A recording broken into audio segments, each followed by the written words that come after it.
Sabi akan berdua singkat itu ambil baju. Kami sudah di ketiga ini yang berbahasa.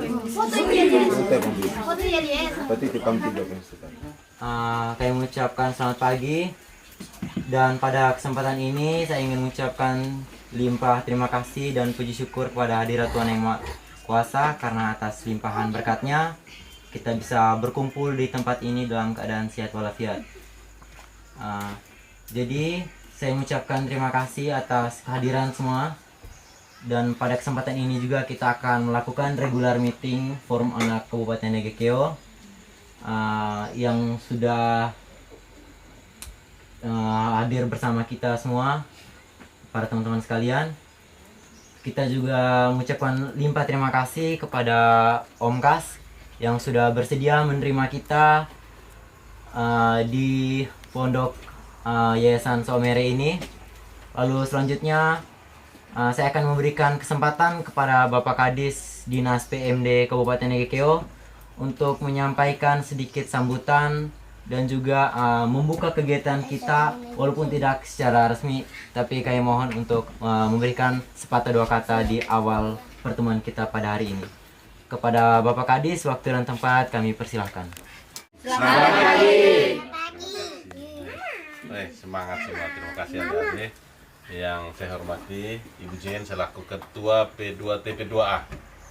Ini yang kaitan dengan perlindungan perempuan dan anak. Di sini ada Ibu Jen, Om Kas, Ketua, ini pemerhati juga. Ini Bridge Academy ya, tempatnya ini nih. Ini juga tempat untuk pembelajaran. Ini anak-anak bahasa Inggris, saya sering ikuti postingan Om Kas ini. Ini pemerhati anak luar biasa ini. Hari ini kita regular meeting ya teman-teman, adik-adik. Suasananya juga mungkin agak berbeda.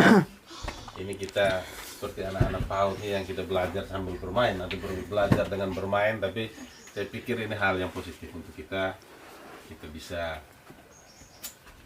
menikmati suasana alam sambil ada hal-hal positif nanti yang sebentar disampaikan, mungkin dengan suasana atau situasi yang berbeda ini.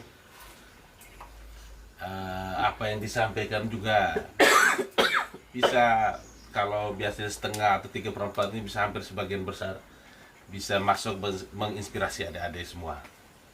Hari ini mungkin kita selain ada diskusi, nanti ada 2 materi mungkin ya, kaitan dengan public speaking dan jurnalis dan ini wirausaha. Ini adik-adik rata-rata sudah SMP SMA ya. Yang nantinya ketika sudah ya, kalau yang mau kuliah silahkan, tapi ketika ada yang mau terjun langsung ke lapangan, ini gurunya di sini nanti sebentar akan berbagi tips-tips, tidak hanya bicara, ini contohnya sudah ada nih ya. Jadi bisa adik-adik nanti sebentar bisa bertanya banyak ya, karena ini momen-momen langka. Kamu juga ketemu beliau ini juga, ini saya pikir satu hal. Terima kasih Pak Vincent yang sudah memfasilitasi. Selamat siang, Tuhan memberkati kita semua. Teman, saya memberi kesempatan kepada Bapak Kas untuk memulai kegiatan kita. Terima kasih. Baik, masih semangat ya. Baik, terima kasih banyak. Yang paling pertama, yang terhormat Pak Kadis bersama teman-teman, kru dari PPMD, Ibu Jen sebagai Ketua P2TP2A, Bapak Ibu, mereka mengetahui tentang apa yang menjadi haknya, apa juga menjadi kewajibannya. Sehingga kita berbicara soal anak tidak hanya umum hak, tetapi kewajiban juga harus dibarengi. Yang perempuan, jadi agak beda ya. Bukan beda dipaksa, tetapi mungkin yang beda. Silakan. Atau buka usaha apa begitu, saya takut gagal begitu, takut tidak terjual, takut gagal. Nah, saya mau minta tips dari Om sendiri untuk berikan kepada kami bagaimana cara menghilangkan rasa takut gagal tidak mendapat keuntungan dari usaha yang kita buat. Ya. Oke, terima kasih ya. Tepuk tangan dulu. mental kita orang jiwa wirausaha biasanya orang selalu takut gagal. Iya, toh? Itu yang paling ini. Takut gagal duluan. Iya, toh? Saya sampai contoh. Ketika saya minta adik, misalnya dari sini mau ke Bejawa. Oke. Jadi takut gagal ini sama hal dengan saya contoh dulu ya. Coba nama siapa tadi? Lino. Hah? Lino. Saya bilang, Lino, hari ini kau ke bawah ya? Bisa tidak sekarang? 1 jam ke bawah ya? Apa jawaban? Hah? Masih banyak pertimbangan. Masih banyak pertimbangan, toh? Biasanya yang dijawab, saya tidak bisa. Ya toh? Kenapa? Tidak ada ojek. Ya toh? Saya mau ke sana tapi jam begini bemo sudah tidak ada. Kita sudah memikirkan banyak hal kesulitan. Ya toh? Kalau orang yang nekat jiwa usaha biasanya tidak. Mau ke bawah untuk apa? Wih, kau nanti dibayar 10 juta, mau tidak? Kan kalau orang kita yang bukan jiwa wirausaha, dia bukan tanya soal uang 10 juta, tetapi dia menceritakan tentang kesulitan duluan. Ya toh? Takut bemo tidak ada, takut ojek tidak ada. Kalau orang yang nyalinya bagus, wirausahanya bagus, dia bilang, saya siap, mampu. Dia akan jalan dari sini pertigaan, jalan kaki tidak apa-apa. Sampai pertigaan, dia dulu auto tidak ada bemo, ada pick up lewat. Oh, mau kemana? Ke Bayi. Saya numpang dulu. Ya toh? Sampai di Bayi, tunggu lagi di pertigaan. Oh, mau kemana? Oh, ke Rendu. Oh, saya numpang dulu. Ya toh? Sampai di Rendu, duduk sini, tiba-tiba ada motor lewat, 1 orang. Oh, bisa tidak numpang ke bawah? Oh, sudah. Kamu akan tiba di bawah. Ya toh? Artinya kita tidak terlalu memikirkan gagal. Kamu tidak akan sampai di bawah. Wah, 10 juta yang sudah ada di sana kau tidak akan dapat. Hanya orang yang nyalinya kuat, dia akan pergi. Ya toh? Kita selalu memikirkan yang gagal. Wirausaha memang betul harus mulai dengan yang gagal. Harus siap mental. Orang kita tidak siap untuk, kalau di wirausaha biasa cerita bahwa tidak siap untuk menerima kerugian, tidak siap untuk kembali modal. Tapi ada juga yang tidak siap untuk menerima untung yang besar. Tidak siap rugi misalnya. Usaha tanam tiba-tiba kita sudah hitung nih. 1/4 kau bisa untung kalau tanaman bagus tomat itu bisa dapat dengan bisa tanam misalnya 6.000 pohon, 1 pohon 10.000 bisa dapat 60 juta. Pas tanam gagal. Saya tobat, saya tidak mau. Hanya mungkin ada kesalahan. Padahal sudah tahu bahwa di situ ada keuntungan. Ada juga yang tanam pada saat itu rugi. Kembali modal. Tanam cuma dapatnya 1 pohon dapat 1.000, dapat 6 juta kembali modal. Saya tobat, saya tidak mau. Ada juga yang dapatnya 60 juta, orang kita tidak siap juga. Saya dapat 60 juta nih, banyak nih. Mau tanam, sabar dulu, saya jalan-jalan dulu pasti ya. Ya tahu? Dia tidak siap, dia menghabiskan uang yang ada, giliran mau tanam lagi, modal sudah habis. Jadi orang ini tidak siap untuk mendapatkan keuntungan yang besar. 3 hal ini kita sebagai wirausaha harus siap. Hari ini kita dapat untung, mungkin bulan depan pasti untung besar. Nah ini yang harus kita siap untuk menang. Bisa tidak? Bisa. Sama coba kalau ada ketika sudah berkumpul, kita mau kegiatan di Batu Api, masing-masing kita tunggu di Batu Api. Minta maaf, kami tidak bisa ke sana. Motor tidak ada. Orang kita biasanya yang kita punya kesalahan, menutup pun kita punya kesalahan, biasanya kita menyalahkan orang lain, toh? Contoh kamu kenapa terlambat? Hai, di rumah nih papa mama siap air terlambat, makan terlambat, ojek terlambat. Padahal mungkin dia bangun terlambat. Dia tuh mulai alasan macam-macam. Kita tidak pernah merefleksi diri bahwa saya ini karena saya yang kurang ini. Oke, masih ada Pak Ketua. Baik, terima kasih. Menjadi seorang wirausaha kita bisa mendapatkan gaji yang besar dibandingkan dengan PNS. Tetapi jika kita berpikir jangka panjang ke depan, menjadi seorang PNS itu bisa mendapatkan gaji yang secara konsisten, secara terus-menerus. dan kita juga bisa mendapatkan jaminan di hari tua nanti. Tetapi bagaimana dengan wirausaha? Karena berdasarkan pengalaman-pengalaman orang di kampung, ketika usia sudah mulai menua, mereka tidak bisa lagi bekerja dalam berkebun, yang mana bisa mengganggu perekonomian keluarga. Jadi jika kita dipikirkan ulang antara ASN menjadi seorang pegawai negeri yang bergaji tetap dan memiliki jaminan di hari tua, dan seorang wirausaha dalam khususnya berkebun, antara kedua resiko mana yang lebih besar dalam jika kita lihat dari sisi kerugian? Terima kasih. Nyaman artinya pokoknya saya ini mau kerja tidak kerja yang penting dapat gaji saja. Ya toh? Tadi saya sudah mengatakan kalau PNS tadi yang standar kepala dinas 7 juta. Ketika mau jadi wirausaha 20 juta per bulan, mau tidak? Hah? Mau toh tadi toh? Nah, kenapa yang 7 juta dia bisa ada hari tua, tapi kita yang 20 juta kenapa tidak bisa? Hah? Nabung. Ya toh? Nabung bisa. Ini tergantung manajemen kita yang lakukan. Saya harus menyampaikan begini, ada satu teman orang barat, kita orang Indonesia ini sangat beda dengan mereka. Orang Indonesia, masa muda itu masa menghabiskan uang. Masa tua itu masa mencari uang. Tapi beda dengan kami orang di barat. Masa muda itu masa untuk mencari uang, masa tua itu masa untuk menghabiskan uang. Lihat bule-bule yang datang orang-orang tua, dia tidak tahu bagaimana cara untuk menghabiskan uang. Ya toh? Kita di Indonesia beda. Masa muda ini minum mabok, beli motor baru, kasih kasih habis. Uang habis, minta lagi di orang tua. Ya toh? Pulang kuliah, sudah sarjana, apa mama ini minum lagi, minta lagi uang dari orang tua. Padahal sudah begini. Orang tua biar sudah tua-tua dia cari uang. Ay, saya punya anak nih sudah habis sarjana nih. Oh di mana? Dia THR di sana nih. Ay, mau beli lipstick nih, gaji belum ada. Kerjanya cari uang kasih.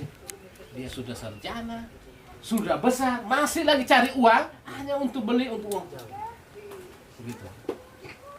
Jadi cobalah kita berpikir, mungkin dari kita yang masih muda ini latih jiwa wirausaha. Sehingga habis kuliah kita cari uang. Pada saya nih, umur saya ini sebenarnya sudah terlambat cari uang. Kita mulai dari muda untuk melakukan investasi di mana-mana. Ketika masa tua, sama seperti tadi toh. PNS tuh tunggu 60 tahun mau jalan-jalan toh. Tapi kalau wirausaha dia investasi baru 40 tahun, dia jalan mau ke Singapura, mau kemana tidak ada. Saya jadi bos sendiri. Atau Om, Ya, silakan. kalau seandainya benar jadi bos, Ya. uang lancar terus. Iya, salah satunya tadi toh. Dari ketika tua kita sudah punya investasi di mana-mana. Contoh di kebun ini, kamu kerja ya, saya jalan dulu. Dia ada yang mengawal, ada yang di sini. Tahunya panen berapa di situ? Oh 10 juta. Sudah 5 juta untuk kamu, saya 5 juta. Padahal dia ada di Singapura. Padahal dia ada di Kupang. Ya toh, masa mudanya kita membenahi usaha dulu. Kan orang punya perusahaan biasanya harus dikawal dulu dari awal dulu. Kalau sudah jalan, sudah mempercayakan orang, sudah ada jalan, ada yang jalan. Bisa pahami? Bisa juga kok? Bisa tidak kalau habis kuliah atau sambil kuliah? Hah? Sambil kerja. Kerja cari uang. Sekarang kan ada yang jual online. Iya toh? Jual baju, jual ini. Ada saudara, ada yang tinggal di Bali, dia hanya saya lihat, dia, oh jual baju di mana? Kirim ke sana. Dia hanya main di FB saja.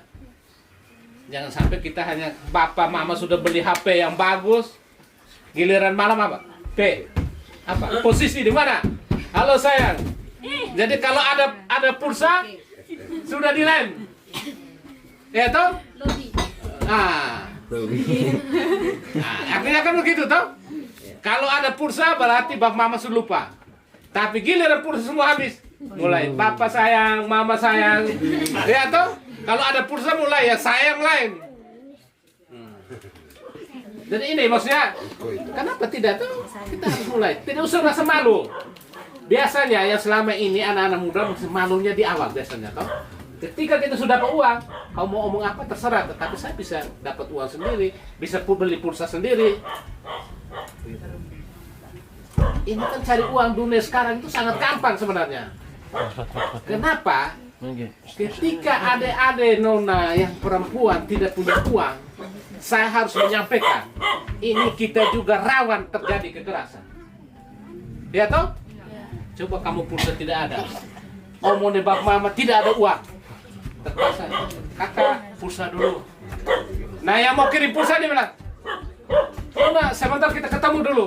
Hanya kita kejar mau pulsa 100 tadi 50, pergi ketemu dulu, mulai ketemu. Ya toh? Kalau kita tidak punya uang. Tetapi biar kalau kita sudah punya uang, tidak punya penghasilan sambil kuliah, nona saya isi pulsa, minta maaf kakak saya pulsa penuh. Ya toh? Saya punya uang. Ya banyak sekarang tuh kekerasan psikis itu terjadi di media. Ya toh? Banyak yang mulai rayu kakak om kadang-kadang oh lihat ada orang banyak uang mulai rayu kiri kanan dan uang bisa dapat. Ya tuh banyak orang yang mulai nona ini ada uang 500 kita ketemu di mana dulu. Moga-moga ada yang masuk forum anak ini menjadi bagian dari yang tidak masuk dalam hal yang saya sampaikan. Ya tuh banyak yang terjadi prostitusi di mana-mana yang mulai SMP, SMA hanya kena uang tadi. Nah ini yang harus kita siap. Masih ada? Sambil tunggu kosmis. Iya. Sudah dari Silakan, ada yang mau tanya? sebenarnya dia dulu ini mungkin kenal Agung ya, teman-teman dari Ribu. Nah, ini mungkin yang saya pantau Agung ini dia dulu ketua PIK remaja SMP 3, lalu ketua OSIS. Sejak SD SMP itu dia tidak pernah malu untuk jual tahu, jual sayur kemana-mana. Nah, Agung itu di Aram. Dan sampai sekarang ini dia tamat SMA, belum kuliah, dan setiap hari jual ikan, tidak ada rasa malunya. Dan dia sekarang menjadi tumpuan keluarga, menjadi penghasil uang pertama dari membantu tulang punggung keluarga. Jadi itu apa yang disampaikan oleh Om Kas, tidaknya kita harus siap untuk ini menghadap itu. Kan pasti banyak cibiran dari teman-teman omong, tapi dia tetap kuat. Dan mungkin untuk menyemangati kita sebelum memasuki materi berikutnya, kita bisa selingi dengan yel-yel yang kita sudah siapkan tadi. Mungkin Ani yang bersedia memimpin, mungkin silakan. Jadi pelopor dan menjadi pelopor. We are tua gapat. We are forum anak. Forum anak. We are Nagekeo. Nagekeo. Beda-beda asalnya, tapi satu.